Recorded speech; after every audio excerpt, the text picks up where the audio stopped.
तो आज हम लोग सीखेंगे कि छोटे छोटे सेंटेंसों से कैसे अंग्रेजी आसानी से बोला जाए। जैसे कि आप लोग देख सकते हैं यहाँ पे 20 सेंटेंस लिया गया, 25 सेंटेंस लिया गया है और उसका हिंदी भी लिखा गया है, जिसमें से पहला सेंटेंस है आई एम। अगर आपको कहना हो कि मैं हूँ तो आप बोलेंगे आई एम।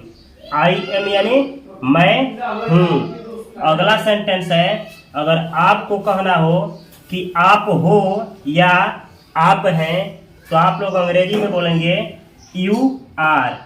यू या आर यानी आप हैं या आप हो। अगला सेंटेंस है, अगर ये कहना हो कि वह है तो आप लोग अंग्रेजी में बोलेंगे ही इज। ही इज यानी वह है। अगर आपको कहना हो कि वह है, अगर फीमेल के लिए कहना हो कि वह है तो आप लोग अंग्रेजी में बोलेंगे सी इज। सी इज यानी वह है। आगे इसमें सेंटेंस भी जोड़ा जा सकता है।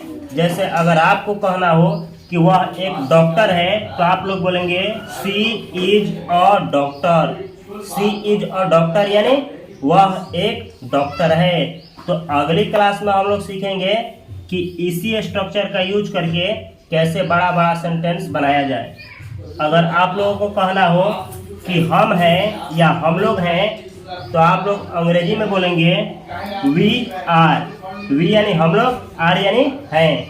हम लोग हैं या हम हैं। आगे लिखा गया है दे आर। दे यानी वे या वे लोग, आर यानी हैं। तो इसका हिंदी क्या होगा? वे लोग हैं। तो जब भी कहना हो कि वे लोग हैं तो आप लोग अंग्रेजी में बोलेंगे दे आर। अगली सेंटेंस है, अगर कहना हो कि यह है, जैसे कहना हो यह है तो आप लोग बोलेंगे दिस इज। दिस यानी यह, इज यानी है। तो इसका हिंदी मीनिंग हुआ यह है। इसी तरीके से आगे लिखा गया है दैट इज। दैट यानी वह, इज यानी है। तो इसका हिंदी मीनिंग हुआ कि वह है। अगर आपको कहना हो कि यह है तो आप लोग बोलेंगे इट इज। इट यानी यह, इज यानी है। तो इसका हिंदी मीनिंग हुआ यह है। अगर आप लोग चाहें तो यह है का अंग्रेजी दिस इज भी बोल सकते हैं। यानी दिस इज या इट, एट इज, ये दोनों सही है। इसको इट नहीं एट पढ़ा जाता है। अगर आप लोगों को कहना हो कि है, केवल है का अंग्रेजी होता है देयर इज। देयर इज यानी है। जैसे कहना हो कि यह एक मार्कर है तो आप लोग बोलेंगे there is a marker. There is a marker. अगले सेंटेंस है, अगर एक से अधिक मार्कर हो, जैसे यहाँ पे 3 मार्कर है और कहना हो कि 3 मार्कर है तो आप लोग बोलेंगे देयर आर 3 मार्कर्स।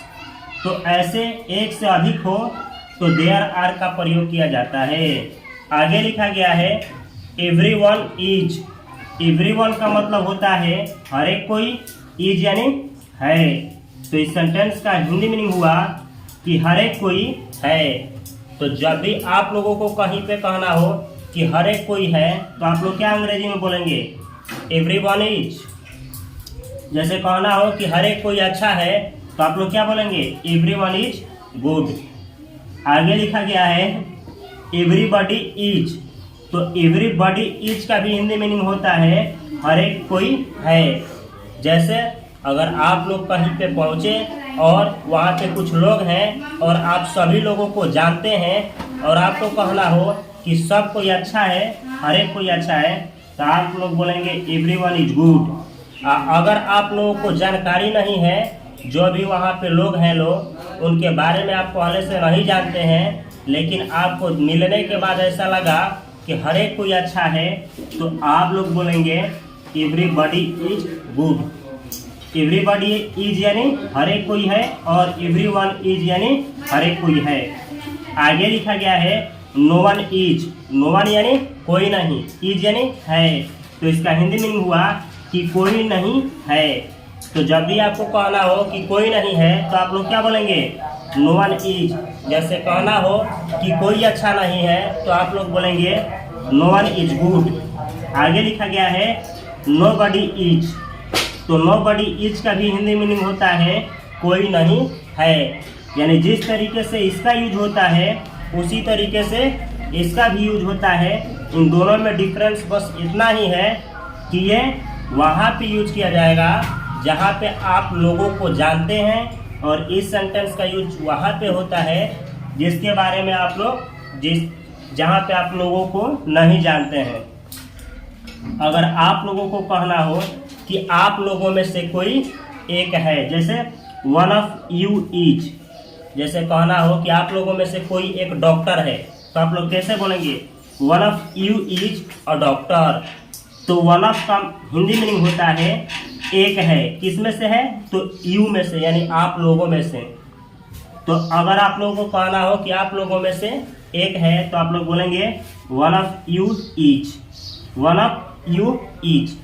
इसी तरीके से अगर आप लोगों को कहना हो कि हम लोगों में से कोई एक है, जैसे कहना हो कि हम लोगों में से कोई एक चोर है, तो आप लोग कैसे बोलेंगे one of us is a stealer.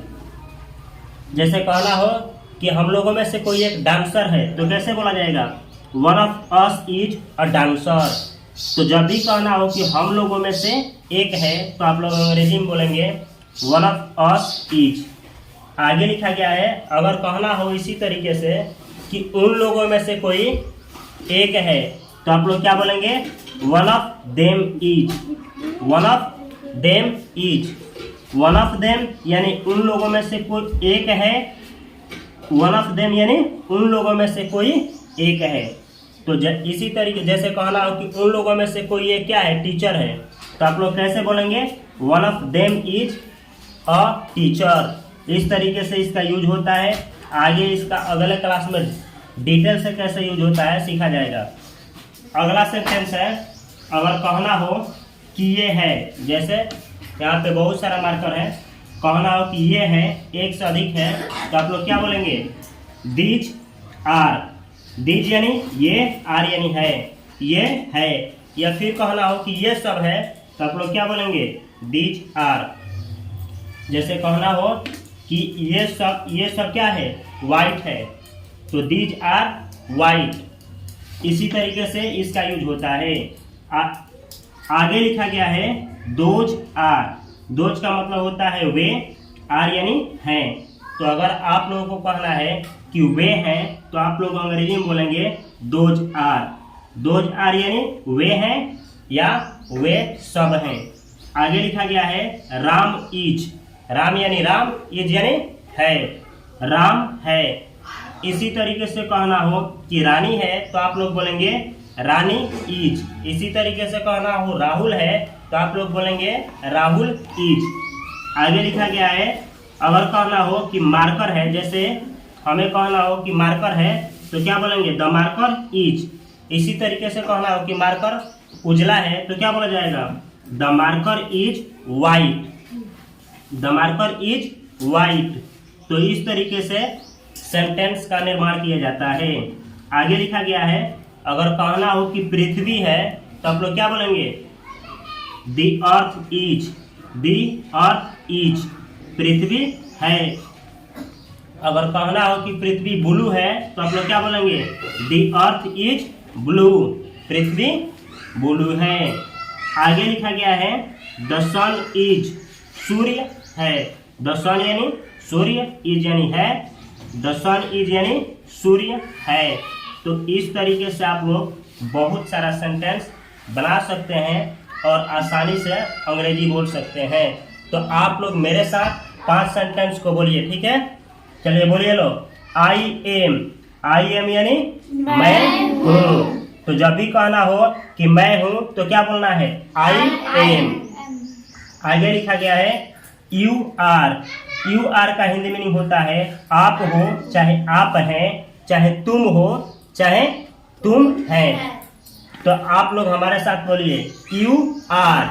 You are यानी आप हो या आप हैं। आगे लिखा गया है अगर कहना हो कि वह है, तो अंग्रेजी में क्या बोलिएगा लोग ही इज। ही इज यानी वह है। अगर कोई फीमेल के बारे में बात की जाए और कहा जाए कि वह है तो क्या बोलना है? सी इज। सी इज यानी वह है। इसी तरीके से कहना हो कि हम लोग हैं या हम हैं तो क्या बोलना है? We are. वी आर यानी हम हैं या हम लोग हैं। इसी तरीके से कहना हो कि वे लोग हैं तो क्या बोलना है? They are. दे आर यानी वे लोग हैं या फिर वे हैं। तो इस तरीके से आप लोग भी इस सेंटेंस को स्पीकिंग में यूज कर सकते हैं और आसानी से अंग्रेजी बोल सकते हैं। अगली क्लास में हम लोग सीखेंगे कि इस सभी स्ट्रक्चर का यूज कैसे बड़े बड़े सेंटेंसों को बनाने के लिए किया जाता है।